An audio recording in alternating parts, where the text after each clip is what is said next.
Hello नमस्कार everyone. एक नया स्टडी आया है जो स्टडी रिजेक्ट करता है एक आइडिया को। दिस आइडिया को बोलते हैं मैन द हंटर। अब देखते हैं ये आइडिया क्या। Man the hunter means man एक आदमी ही शिकारी हो सकता है। एक्चुअली प्री हिस्ट्रिक टाइम में ऐसा बोला जाता था कि prehistoric men hunted, prehistoric जो आदमी थे वो शिकार करते थे और महिलाएं जो हैं वो क्या करती थी, फूड गैदरर थी, यानी फ्रूट लाती थी या फायरवुड कलेक्ट करती थी और बच्चे को पालती थी। यही सिस्टम आज तक आ गया और इसी के स्टैंडर्ड पर आज भी बोला जाता है कि जो भी लेबर है ना वह सेक्स के आधार पर यानी जेंडर के आधार पर अभी भी डिवाइड किया जाता है। इसका रूट यहीं से आ रहा है, जेंडर के डिवाइड किया जाता है। Means at least this is the standard narrative, या एक स्टैंडर्ड नैरेटिव बन गया है क्या कि written by the various anthropologist that the hunter is the man, means the man did hunter and women did gatherer. एक man means only man did hunting, केवल आदमी ही शिकार किया जाता। और स्टडी में ऐसा बताया गया कि जो भी इवोल्यूशन हुआ है ह्यूमन बीइंग को अभी तक, जो आज हम सब अपने आप को मानते हैं, बिकॉज ऑफ द एडॉप्टेबिलिटी। और एडॉप्टेबिलिटी इंड्योरेंस केवल हंटिंग से आती है, हंटिंग से। तो यह इस स्टडी को अभी रिसेंटली, वैसे बहुत पहले से इसको चैलेंज किया गया है। पैलियोलिथिक टाइम में ऐसा माना जाता था कि यह हंटर थे मैन और वोमेन क्या गैदरर थी। लेकिन अभी रिसेंटली स्टडी जो चैलेंज किया गया है यह इंपॉर्टेंट है। कैसे चैलेंज किया गया है? चूंकि हम लोग क्या बोलते हैं, जनरली हम लोग बोलते हैं शारीरिक बनावट, फिजियोलॉजिकली, एनाटॉमी और एनाटॉमी, एंथ्रोपोजेनिक, इस स्थिति पे बोलते हैं कि नहीं, यह काम केवल means sexual division of labour अभी भी अप्लाई है। सेक्सुअल डिवीजन ऑफ लेबर अभी भी अप्लाई है और unequal division of power exist today. Why? Because man the Hunter theory के कारण, है ना। तो इस स्थिति में अब हम देखते हैं कि क्या ये स्टडी हुआ है और इसका क्या इंप्लीकेशन है और कैसे लोग बोलते हैं कि नहीं, women the Hunter also theory, women the, और उसी को लेके आजकल जो वुमेन एम्पावरमेंट की बात चली वो इसको जेंडर डिवाइड जो लेबर में होता है वह नहीं होना चाहिए। क्यों नहीं होना चाहिए? इस वीडियो के माध्यम से सारी चीजें जानने का प्रयत्न कर। रिसेंट स्टडी है, इस स्टडी में बहुत सारे एविडेंस दिए गए हैं। क्लियर? तो ये सब जानने का प्रयास करेंगे इन दिस वीडियो। क्लियर? उससे पहले अगर आप नए हैं तो प्लीज इस चैनल को सब्सक्राइब कीजिए। चलिए देखते हैं पहले न्यूज। बहुत पहले से, earlier I told you, history के टेक्स्ट बुक में आप पढ़ते हैं कि क्या 1000 ऑफ ईयर्स एगो, लगभग 10,000 साल पहले और 2.5 मिलियन ईयर से 10,000 ईयर तक ऐसा माना जाता था कि आदमी केवल शिकार करते हैं जानवर के और वुमेन क्या करते हैं, जुगाड़ करते हैं फ्रूट का, फायरवुड का और अपने किड्स को नर्चर पालते हैं। यह कॉमनली एक्सेप्टेड व्यू है। इसी व्यू को बोला जाता है मैन द हंटर, आदमी एक शिकारी। आ गया समझ में? सबसे पहले समझिए ये थ्योरी क्या है, man the Hunter. But over the decades बहुत सारे स्टडी चैलेंज किए इस आइडिया को, लेकिन इस आइडिया को चैलेंज किया, लेकिन आज भी लोग जस्टिफाई करता है इस आइडिया के तहत कि division of labour on the basis on sex, means man आदमी और औरत, restricted to some profession, means या आदमी कर सकता है या औरत कर सकता है। उनका रोल अलग अलग हो जाता है। क्यों? क्योंकि उनका बायोलॉजिकल कैरेक्टरिस्टिक्स अलग अलग है। क्लियर? लेकिन जो रिसेंट स्टडी जिसकी हम बात करने जा रहे हैं उनमें ऐसा बताया जाए कि नहीं, जो वुमेन जो है वह पुराने जमाने में बड़े बड़े जानवर का हंटिंग किए हैं जैसे मैन किए हैं, और यह हंटिंग इसलिए कि उनका बायोलॉजी इस ऐसा एडवांटेज देता है। जो अभी तक हम चिल्ला रहे थे ना कि बायोलॉजी के कारण, उनका शारीरिक बनावट के कारण उनमें कुछ ऐसे एक्टिविटी होती है, लैक्टेशन होता है, प्रेगनेंसी होती है, आपको मेंस्ट्रुएशन होता है, ये सारी चीज़ों को किनार करके ऐसा एविडेंस दिया है, scientific evidence, that women the hunter means women did hunting as like man did hunting in the prehistoric time. अब देखते हैं क्या है। सबसे पहले देखते हैं मैन द हंटर। आप समझ गए, यह थ्योरी जो है 1960 में इमर्ज किया। इनके दो हैं, रिचर्ड बोर्सेली एंथ्रोपोलॉजिस्ट और इरविन डिवोर। इन्होंने बताया कि हंटिंग ऑफ द एनिमल जो यह एक हंटिंग एनिमल एक रिवॉल्यूशनरी डेवलपमेंट है ह्यूमन बीइंग में और उनके सोसाइटी में। और यह थ्योरी ये भी बताया कि हंटिंग द एनिमल केवल मैन किए हैं। इसका मतलब क्या कि सोसाइटी में जो रिवॉल्यूशनरी डेवलपमेंट होता है, क्या केवल मैन का ही योगदान हो गया? कोई एडॉप्टिव है, उन्हीं के पास इंड्योरेंस कैपेबिलिटी है। ऐसा नेशनल ज्योग्राफी आर्टिकल 2007 में भी इस चीज को सपोर्ट किया गया कि यस, हंटिंग से क्या होता है कि adaptation of the support the man the Hunter theory, आदमी शिकारी थ्योरी, आदमी एक शिकारी थ्योरी। लेकिन जो रिसेंटली इसको चैलेंज किया गया, बहुत सारे रिसर्च किए गए हैं, बहुत सारे रिसर्च किए गए, इस रिसर्च में भी इग्नोर किया गया है कि रोल ऑफ वुमेन का इग्नोर किया गया। लेकिन मई दिस ईयर यानी मई 2023 में एक अमेरिकन रिसर्चर ने लगभग 63% फैमिली में, जो कि फोरेजिंग सोसाइटी है, मैंने उस तरह का हंटर गैदरर वाले सोसाइटी है पूरे विश्व में, उस पर उन्होंने स्टडी किया। उसमें देखा कि लगभग 50 ऐसे सोसाइटी मैंने परिवार मिले जिसमें वुमेन हंटिंग करते हैं, इरिस्पेक्टिव उनका बायोलॉजी। दो यह सजेस्ट करता है कि उनकी प्रेगनेंसी हो या मेंस्ट्रुएशन हो, इन चीज़ों का लैक्टेटिंग हो, इस चीज़ का बहुत छोटा रोल है हंटिंग के पार्टिसिपेशन में। क्लियर? अब देखते हैं कि जो women role of hunting, new research जिसके बारे में अभी हम चर्चा करने वाले, ये क्या बोल रहा। देखिए, एक बायोलॉजिकल एंथ्रोपोलॉजिस्ट है Sarah Lacy, university of the Delaware में है, और उनके साथ एक बायोलॉजिस्ट है कारा ओकोबॉक, वह यूनिवर्सिटी ऑफ नॉट्रे डेम। उन्होंने 2 पेपर पब्लिश किया है जो American anthropologist September this year में पब्लिश हुआ 2023 में। उन्होंने the role of women hunter पे उन्होंने पब्लिश किया। उन्होंने बताया कि जो पैलियोलिथिक है, पसानिक युग है, जो लगभग 2.5 मिलियन से 10,000 ईयर्स हो गया, क्योंकि 10,000 के बाद एग्रीकल्चर प्रोमिनेंट रूप से आने लगा है ना। तो उसमें क्या होता है कि ह्यूमन यूज्ड प्रिमेटिव टूल, पत्थर वत्थर का टूल यूज करते थे, वह शुरू कर दिए एक बेसिक स्ट्रक्चर में रहने के लिए जिसको हट झोपड़ी बोला जाता है।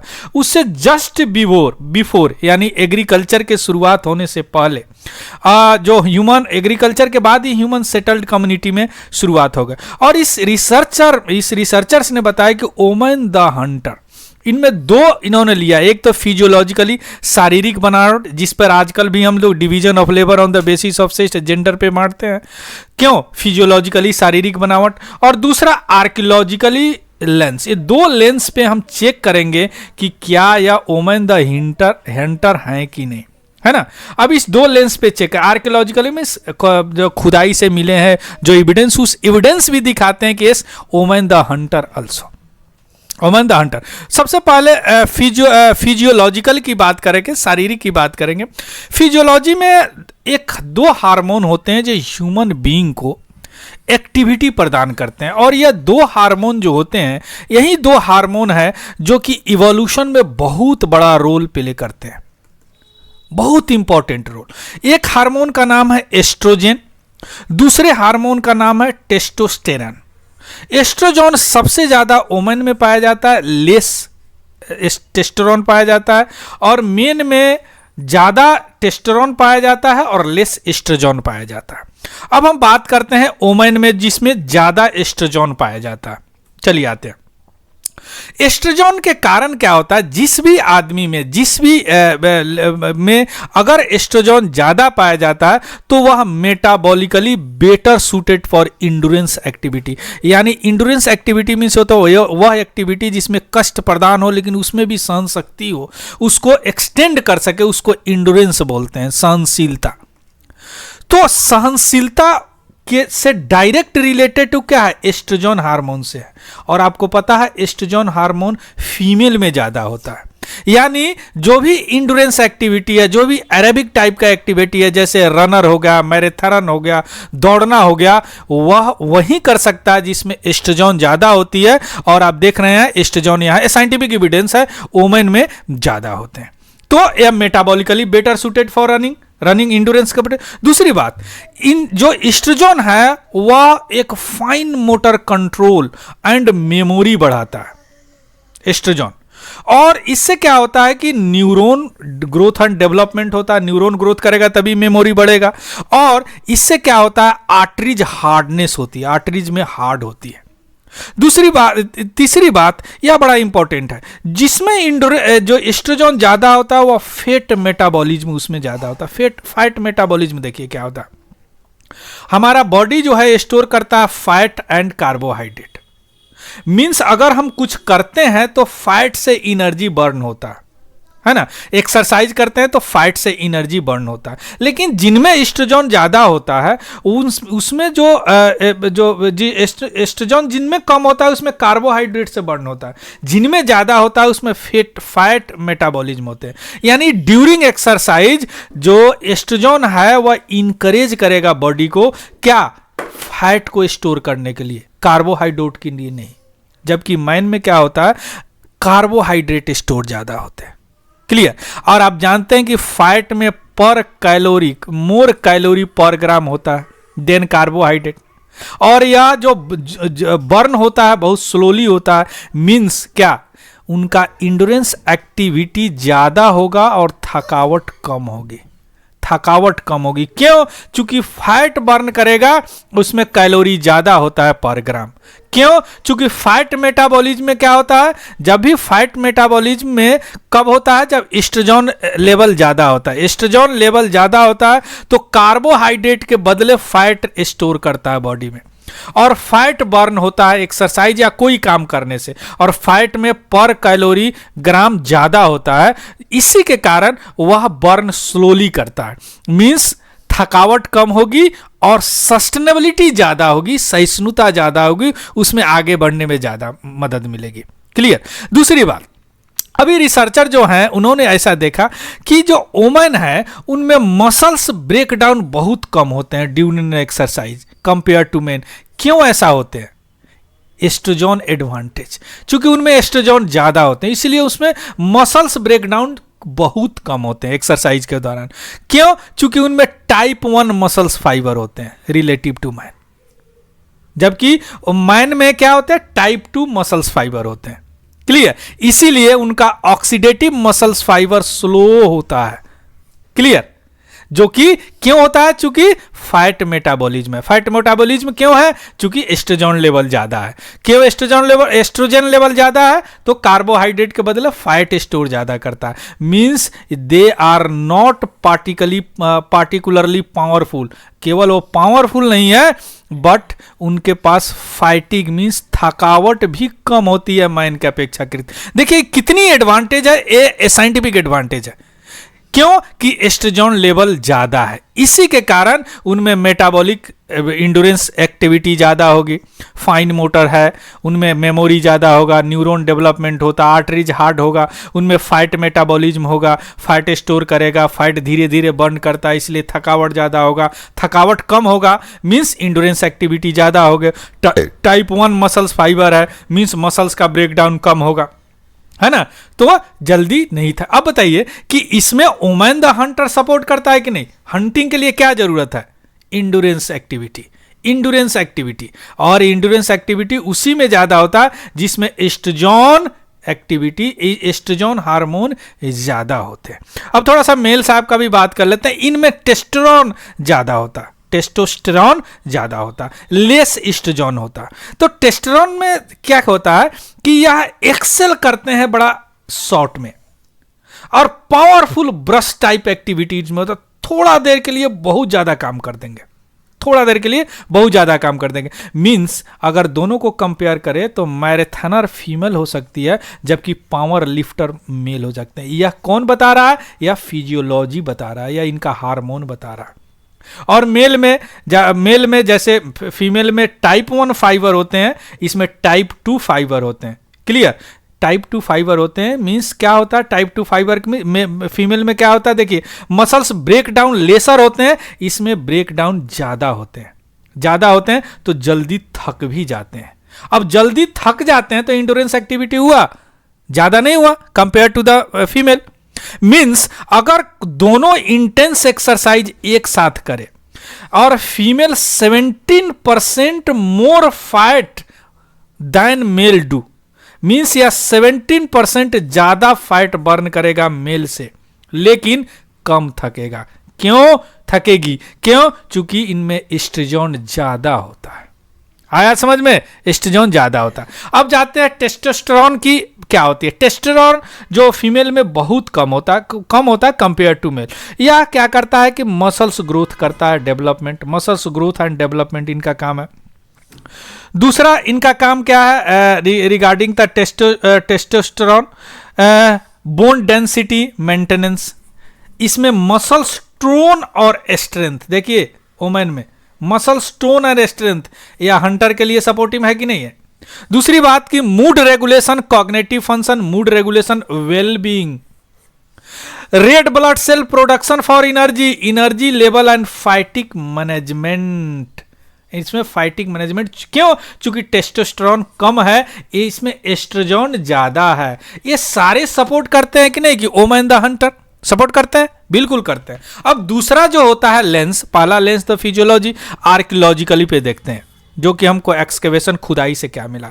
अभी जो बरियल रिमेन्स मेल और फीमेल दोनों के मिले हैं जो प्री हिस्टोरिक टाइम से हैं, वह भी बताते हैं कि उस टाइम में जो हमारे क्लोजेस्ट जो हमारे क्लोजेस्ट ह्यूमन रिलेटिव थे निएंडरथल, या दोनों में जो देखे गए हैं, दोनों में इंजरी पैटर्न, ट्रॉमा, उसमें सेक्स पे कोई अंतर नहीं है। दोनों में इंजरी सेम है, दोनों में मेल और फीमेल में जो कि बरियल मिले, मीन्स दोनों शिकारी करते थे, दोनों शिकार थे, है ना। मीन्स क्या, दे वे आर डूइंग सेम थिंग, वो दोनों आदमी सेम काम करते थे, मेल एंड फीमेल। मेल और फीमेल लगभग 35,000 से 10,000 सी, 10,000 के बाद में एग्रीकल्चर आ गया था ना, 10,000 के बाद एग्रीकल्चर आ गया था। उसमें ऐसा बताया गया कि सेम काइंड ऑफ आर्टिफैक्ट भी मिले हैं जो सजेस्ट करते हैं कि उसमें डिफरेंशिएशन नहीं किया जा सकता, और ऐसा नहीं बोल सकता कि केवल मेन द हंटर, आदमी ही शिकारी थे, आदमी ही शिकारी है। क्लियर। तो क्या चेंज हुआ, लगभग 10,000 साल पहले, जब तक एग्रीकल्चर नहीं आया, जब हम लोग इन्वेस्टमेंट करने लगे लैंड में, पॉपुलेशन ग्रोथ होने लगा, उसके बाद में क्या होगा, धीरे धीरे जो रिजिड जेंडर्ड रोल आने लगा। क्योंकि इसके कारण क्या होगा, इकोनॉमिक इनइक्वलिटी आने लगा, है ना, रोल में जेंडर आ गया था, जिससे पहले नहीं था, प्रिय 10,000 साल से पहले नहीं था, है ना। हम लोग मेन द हंटर पे अभी भी उसको जस्टिफाई करते हैं, जेंडर्ड लेबर को डिवाइड करते हैं on the basis of sex, on the basis of gender, है ना। यही रीजन है कि बहुत सारे जो टूल पाए गए हैं वह ग्रेव में मेन और वोमेन को उस पीरियड में वो नहीं डिफरेंशिएट करते कि यह टूल फीमेल चलाएगा या टूल मेन चलाएगा, दोनों, यानी क्या मेन या क्या है, आर्कियोलॉजिकली एविडेंस है। Means hunting tool were found in the male side but tool more suited working with the animal hide skin were found female side also. यह जो सजेस्ट करता है कि डिवीजन ऑफ लेबर उस समय जो जिसकी बात करते हैं, the suggesting the division in the work they did, है ना। मीन्स जो डिवीजन ऑफ लेबर हम बोलते हैं कि उस समय डिवीजन ऑफ लेबर उस on the basis of sex, उस समय ऐसा नहीं था, उस समय ऐसा नहीं था। जो सिंस 1960 से 60 में थ्योरी आया कि मैन द हंटर, और 1000 ईयर्स एगो, जब तक बरियल सेटअप हमको नहीं मिला था फीमेल का, तब तक हम ये मान रहे थे। लेकिन 2020 स्टडी में यूनिवर्सिटी ऑफ कैलिफोर्निया डेविस, वो में लगभग between 30% to 50% of hunter were female.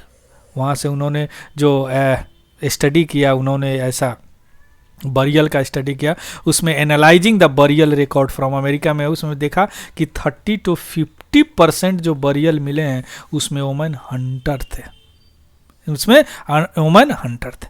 सो जो अभी मॉडर्न डे बायस में जो हम जी रहे हैं, जो बायस में जी रहे हैं, उसको अब हटाने का टाइम आ गया है, और मैन द हंटर नहीं, वुमेन द हंटर थ्योरी भी है। और उस समय को जो लॉजिक देके अभी भी हम division of labour on the basis of sex, on the basis of gender, वो अभी उस हिसाब से नहीं करना चाहिए, क्योंकि the study suggest that woman is also inter, और इसका साइंटिफिक हमने देखा कि क्यों ऐसे होता है, क्लियर। इसका पीडीएफ आपको टेलीग्राम चैनल पे मेरा मिल जाएगा। So thank you, this is all about very very important for the art history, and also for the you can put in the women empowerment या women related topic in your UPSC and civil service examination. Clear? Thank you. Have a good day. Thank you very much. Happy learning.